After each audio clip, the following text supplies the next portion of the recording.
કેશોદ પાલિકામાં સામાન્ય સભા યોજવામાં આવી હતી, જે પાલિકા પ્રમુખ મેહુલભાઈ ગોંડલિયાના અધ્યક્ષસ્થાને યોજવામાં આવી હતી,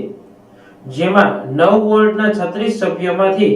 27 સભ્યો હાજર, 7 સભ્યોના રજા રિપોર્ટ અને 2 સભ્ય ગેરહાજર રહ્યા હતા। આ સભામાં વહીવટી વડા તરીકે ચીફ ઓફિસર એમ વાઘેલાની હાજરી વચ્ચે સ્વર્ણિમ જયંતિ મુખ્યમંત્રી શહેરી વિકાસ યોજના 2025-26 હેઠળ વિકાસના કામોનું આયોજન કરવામાં આવતા 45 કરોડના વિકાસલક્ષી કામોનો સર્વાનુમતે ઠરાવ પાસ કરવામાં આવ્યો હતો। આ સભામાં 80 જેટલા સીસી રોડ, પાણીની line, storm water drainage, city bus, મૃત પશુના નિકાલ માટે ભઠ્ઠી, નવા નગર સેવા સદન બાંધકામ, હિન્દુ સ્મશાન માટે ઇલેક્ટ્રિક ભઠ્ઠી, શહેરના વધતા જતા ટ્રાફિક અને ભવિષ્યના આયોજનને ધ્યાને રાખી 2 સિટી બસ ખરીદી, આંતર માળખાકીય કામો, શહેરની આસપાસ ઓજી ગ્રાન્ટ હેઠળ રોડ બનાવવા, માંગ રોડને નમૂનારૂપ બનાવવા વચ્ચે ડિવાઈડર, તેમાં હરિયાળી ઊભી કરવા, રોડને પહોળો કરવો, મુખ્ય માર્ગો અજાયબ road, Veraval road, Junagadh road, airport રોડને પહોળો કરવા સરકારમાં દરખાસ્ત મૂકવી, શહેરના ઉતાવળિયા વોકડા કાંઠે લેન્ડસ્કેપિંગ અને ગાર્ડનિંગ તરીકે વિકસાવાશે, રખડતા ઢોર સાચવવા કેટલ પોન્ડ નિર્માણ, રખડતા શ્વાનનું રસીકરણ અને ખસીકરણના કામોનું આયોજન, મુખ્ય માર્ગોના ડિવાઈડરમાં વૃક્ષારોપણ, વર્તમાન જરૂરિયાત અને ભવિષ્યના આયોજનમાં વધતી જતી વસ્તી અને ટ્રાફિકને લઈ વર્તમાન જરૂરિયાત, જનરલ બોર્ડને લઈ ભૌગોલિક રીતે કેશોદ શહેર જૂનાગઢ જિલ્લાનું અતિ મહત્વનું શહેર હોય, આસપાસ ગ્રામ્ય પંથકના લોકો ખરીદીમાં આવતા હોય, ખાસ ધસારો જોવા મળતો હોય છે, જેથી શહેરની સુંદરતા વધે અને ટ્રાફિક સમસ્યા હળવી બનાવવા શહેરના રસ્તાઓ પહોળા કરવા જેવા કામો હાથ ધરવામાં આવશે।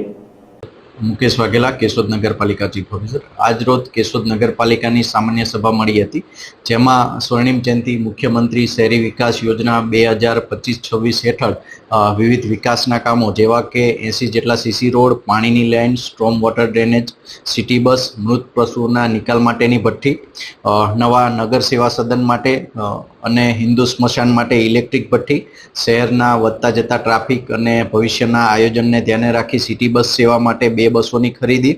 અને આ રીતના જે વિકાસના કામો એટલે કે આંતરમાળખાકીય કામોના આયોજન હાથ ધરવામાં આવેલા હતા। આ સિવાય જે શહેરી વિસ્તારના ઓજી એરિયા છે તેમાં રોડ રસ્તાના કામોના આયોજન, આઇકોનિક રોડ તરીકે જે માંગરોળ રોડ છે તેને ડેવલપ કરી વચ્ચે ડિવાઈડર કરી વૃક્ષારોપણ કરી શહેરમાં હરિયાળી વધે તે હેતુસર અને શહેરમાં ટ્રાફિકની સમસ્યાને ધ્યાને રાખી આ રોડનું વાઇડનિંગ કરવાનું કામનું આયોજન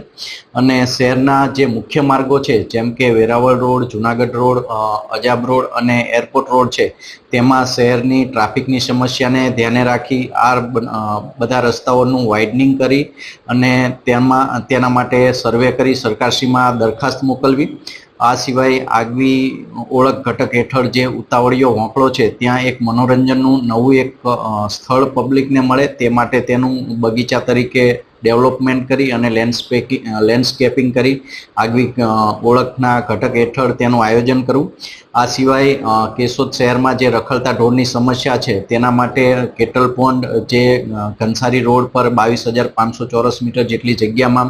કેટલ પોન્ડ બનાવવાનું આયોજન અને શહેરમાં જે રખડતા શ્વાનો છે તેના રસીકરણ અને ખસીકરણના કામોના માટેના આયોજન હાથ ધરવામાં આવેલા હતા અને કેશોદ શહેરી વિસ્તારના જે મુખ્ય માર્ગો છે તેના જે ડિવાઈડર છે તેમાં વૃક્ષારોપણ કરી વિવિધ પ્રકારના સર્બ રોપી અને શહેરી વિસ્તારમાં હરિયાળી વધે તે મુજબના વિકાસના કામોના આયોજન હાથ ધરવામાં આવેલા છે। આમ આજની સામાન્ય સભામાં કેશોદ શહેરની વર્તમાન જરૂરિયાત અને ભવિષ્યના આયોજન તથા શહેરની વધતી વસ્તી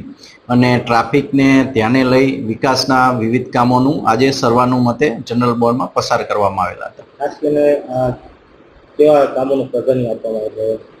ખાસ કરીને શહેરમાં જે આંતરમાળખાકીય સુવિધાઓ છે તે સિવાયના શહેરની અત્યારની જરૂરિયાત પ્રમાણે કેશોદ શહેર જોવા જઈએ તો ભૌગોલિક દ્રષ્ટિએ જૂનાગઢ જિલ્લાનું ખૂબ જ મહત્વનું શહેર છે અને આજુબાજુના ગ્રામ્ય વિસ્તારની વસ્તી પણ અહીંયા ખરીદી માટે આવતી હોય છે, એટલે શહેરનું બ્યુટિફિકેશન અને સુંદરીકરણ પણ થાય અને સાથે સાથે ટ્રાફિકની સમસ્યા પણ નિવારણ થાય તે હેતુસર શહેરના જે મુખ્ય માર્ગો છે તેનું વાઇડનિંગ કરી અને તેને 4 લેન બનાવવા જેવા ભવિષ્યના આયોજનના કામો આજે હાથ ધરવામાં આવેલા હતા.